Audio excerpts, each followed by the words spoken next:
Welcome to our summer Bible study called Summer Topics. And the first topic is the question of life after death, which makes sense. That's often where we start with our faith. So I'll just give you a little brief introduction here. This topic is one that's probably of great interest to just about all of us, and that's the idea of life after death. Is there life beyond physical death? Our faith says there is. In fact, our faith assumes that there is. Most religious faiths agree. The matter of the continuation of life or even birth into a new life following this physical life has been at the heart of much religious faith for people for thousands of years, from the early Egyptians to our present day. The question certainly is an important part of Christian faith.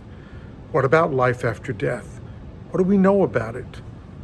What do we believe about it? What does the Bible say about it? And finally, what do the answers to these questions mean for us in our lives? So what does the Bible say about life after death? In the Old Testament, the Hebrew Bible mostly says that there was a clear belief that physical death was the end of physical life. Ashes to ashes, dust to dust. That what came next was kind of a shadowy existence called Sheol, not really living, kind of an existence. The New Testament epistles, including the letters from Paul, reflected a fairly new Jewish and early Christian belief that resurrection would follow death, that there would be a continuation of personality and memory, and that there would be some sort of accountability for how people have lived in this life. In the 15th chapter of 1 Corinthians, Paul accepted this idea of resurrection and also of judgment. The early Christian churches fully expected Jesus to return to bring an end to the age, to all of existence, and to come in fairly short order. Because Jesus was resurrected after his death on the cross, they believed the process of God's kingdom coming and the final judgment of all people had begun to take place. They believed that Jesus was the first fruits, the initial manifestation of that apocalyptic event. And so Paul was trying to reassure the Corinthian Christians about how everything would be, mostly that they would be safe and secure because their faith in Jesus, whether they had died by that time or not, or whether they were still alive, that they'd still be okay. So in what's perhaps the most thorough attempt to describe the nature of life after death and resurrection, along with what was written in Revelation, though the latter is a highly dramatic vision designed to reassure people that God would take care of them, Paul assured them that everyone in the resurrection would indeed have a body. There would be a bodily resurrection, but that body would not be flesh and blood, not physical or organic, but a body, a form appropriate to spiritual existence in the same way that our physical bodies are appropriate to physical existence. The physical body grows, but then it deteriorates and it dies. The spiritual body, however, grows and does not die, at least once resurrection happens. We need not fear a second death because our spiritual body bears the image of the risen Christ. Just what that spiritual body looks like and feels like, well, Paul didn't say. In fact, I'm not sure he knew. It's an exciting idea to think about, but one we'll have to postpone for another time. Most of the New Testament talks about life after death, including Jesus' teaching, uses the idea of life after death, of resurrection, of judgment, to teach people how to behave in this life, how we should live. Some of the most well-known of these teachings include the story in Matthew 25 of the Last Judgment, with people pictured as either sheep or goats, the criterion for judgment being how they treated Christ in the least of these, those who were hungry, thirsty, etc. Another familiar story is about the rich man, a rich man that we call Dives, which is just a name that means rich man, and a beggar, Lazarus. In life, the rich man had all the power and comforts, and the poor man suffered. But in the resurrection, their roles were switched, and the lesson for the rich man was that he should have noticed the poor man in life and helped alleviate his suffering. In this story, the rich man has no more time or chance to change, and his brothers who are still alive were probably past the point of changing. We ask the question, what does the Bible tell us about life after death? The New Testament tells us that resurrection after death is real.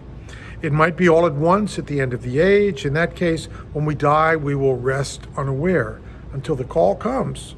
Regardless of the timing, there is accountability, that these lives we live are not ours.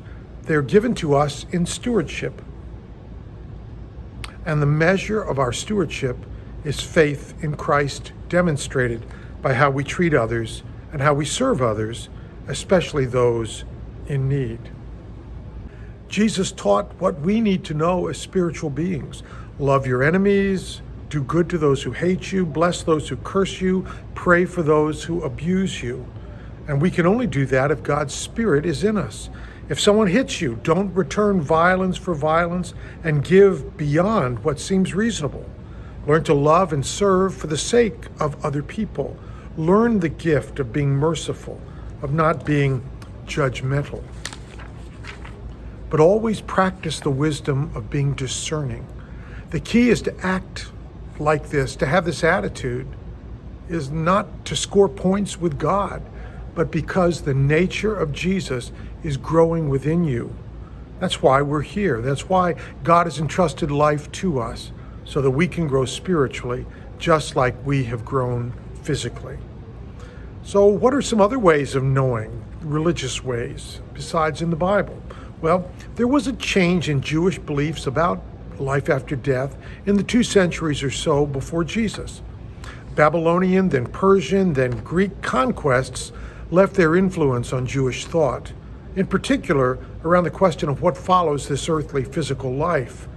Virtually overnight, images of the afterlife changed from dead is just dead for everyone to the potential for spiritual existence that could be called paradise or a new Garden of Eden or even the bosom of Abraham. This idea became a positive, energizing image for the blessed, for those who lived faithfully and acted toward others with compassion. There was a possibility of continuing active personality, lively awareness with personal interchanges. There was beauty and delight and new excitement about the possibilities. This excitement was transmitted to a young Christianity. Eventually, this hope and excitement about paradise for the blessed became accompanied by a fear of punishment, consequences for bad behavior. There was the possibility of not being part of God's heaven and eternity. Centuries later, at the beginning of the 14th century, Dante Alighieri of Florence, Italy, wrote a modern allegorical epic poem called The Divine Comedy. Dante's ideas were so innovative and so striking that many considered them a new revelation of the divine. And they certainly have influenced how we think about the graphic torments of hell, the creative punishments of purgatory, and the idea of the spiritual realm as a journey that can lead us through levels of heaven until finally we are one with God.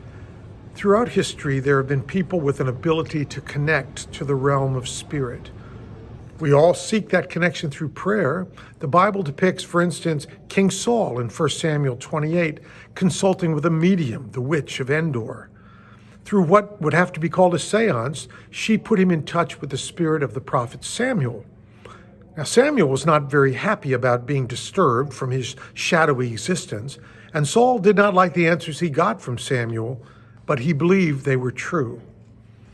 In the New Testament, Jesus spent time with the two spirits of ancient Jewish history, figures of the Jewish tradition. Moses and Elijah met with Jesus on the Mount of Transfiguration.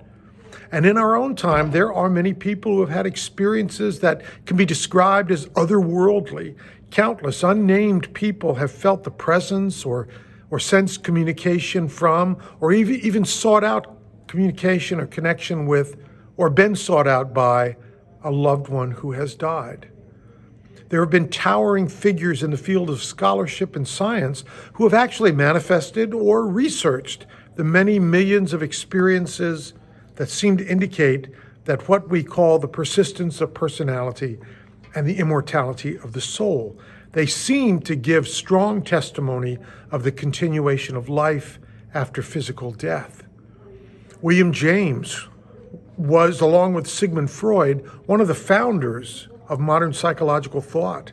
James gave a series of lectures at the University of Edinburgh to a group of pretty hard-bitten scholars at the beginning of the 20th century about the values of primary religious experience. And primary religious experience is religion based on connecting with God directly, more than religion based on books and tradition. James knew that life continued after death. Other ways of knowing that were not religious. Frederick Myers had been at Cambridge University, a professor of languages. He died in 1901, and 20 years later, after his death, he communicated through a couple of different mediums who used the technique of automatic writing.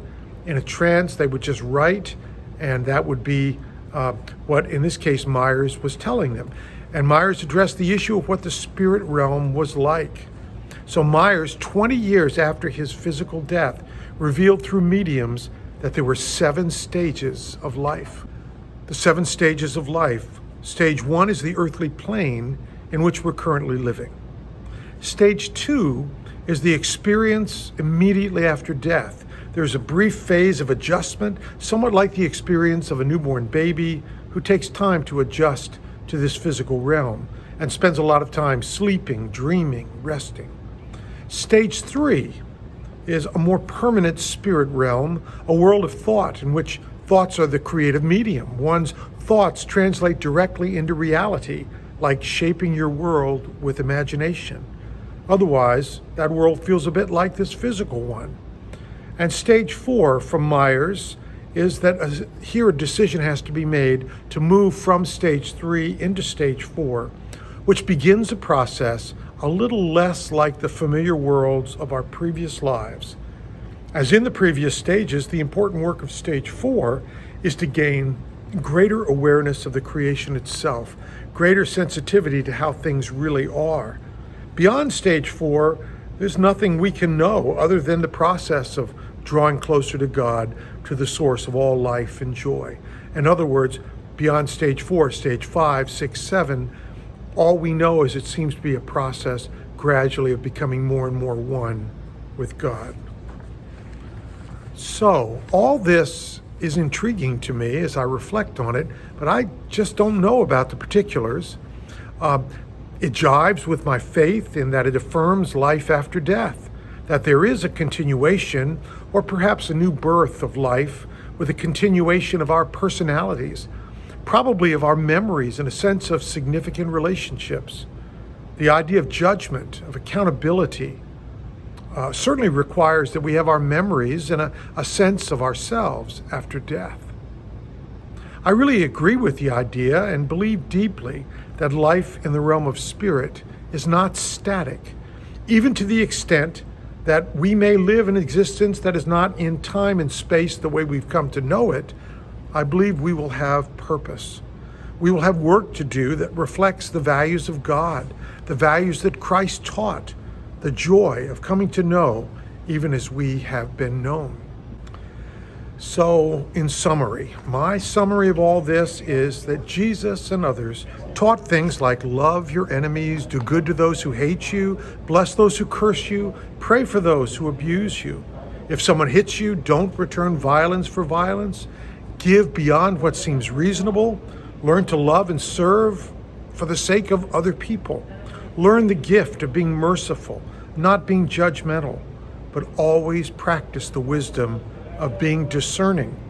The key is to act like this, to have this attitude, not in order to score points with God, but because the nature of God is growing within you.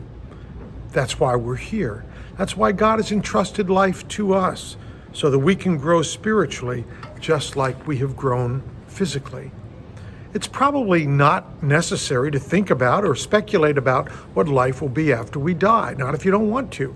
It's enough to live our lives by the values that Jesus taught and seeking to have the Spirit of God living in us more and more, to be taking on the mind of Christ, to guide our own attitudes and actions. It is enough to seek to be like Jesus each day. Spiritual growth is growth in the Spirit of God, literally letting the Spirit of God grow in you. Spiritual growth is eternal growth. It's the type of growth and maturation, the kind of nature that we will need in order to live in heaven.